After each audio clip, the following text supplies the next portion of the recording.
कितनी है खा लेना तो ना ये इसमें मैंने ये वाला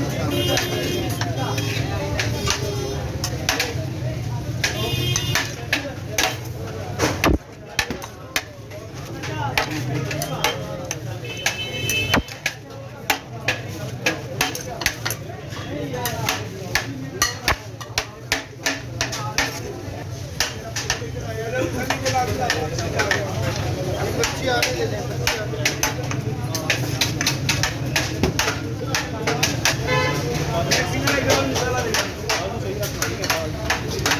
बाजू पीस रखना।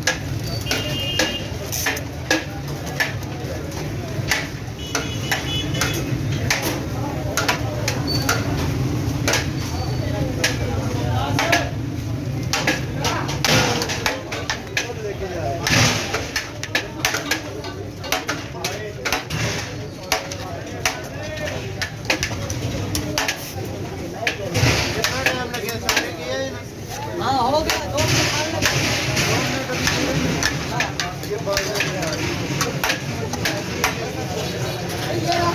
मिनट